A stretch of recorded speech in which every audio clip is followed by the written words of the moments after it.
नमस्कार मंडळी आणि सुप्रभात. तर आज ना मी थालीपीठ केले होते. हे थालीपीठची रेसिपी मला वर्षाताईंनी सांगितली होती आणि खूप छान झाले होते.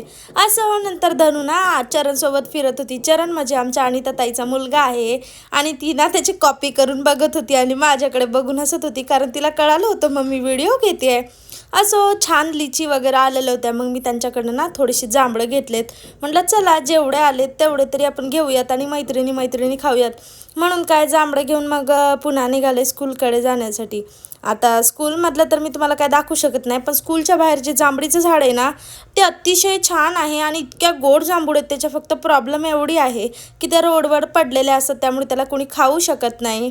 असं आज नंतर मिस्टरांसोबत चहा घेतला, भाजी वगैरे आणली आणि हा साऊथ इंडियन लूक केलाय.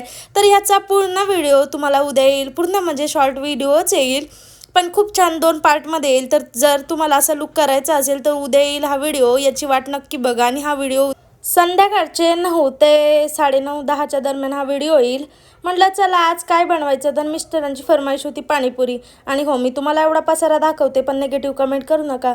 पाणीपुरी खात असताना आम्ही बघितला आहे देऊळ बंद 2 पिक्चर. म्हणलं थिएटरमध्ये जाऊन बघायला वेळ नाही, असं घरी बघितला. इतका छान आहे, खूप छान मूवी आहे. शेतकऱ्याच्या जीवनावरती लिहिलेला आहे आणि आस्तिक माणसाची नास्तिक पत्नी कशी स्वामींची परीक्षा घेते ते याच्यात दाखवलेलं आहे. जर तुम्हाला शक्य असेल हा पिक्चर टॉकीजमध्ये जाऊन बघायचा तर नक्की बघा मैत्रिणींनो. मला खूप आवडला, इतका आवडला शेवटी, म्हणजे इमोशनल पण खूप मूवी आहे आणि खूप छान आहे.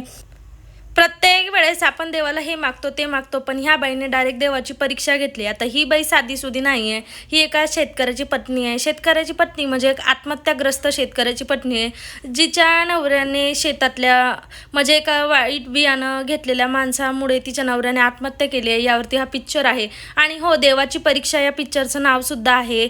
पण खूप छान पिक्चर होता, तुम्ही एकदा नक्की बघा. असा होता ब्लॉग. भेटूया पुन्हा नेक्स्ट व्हिडिओमध्ये.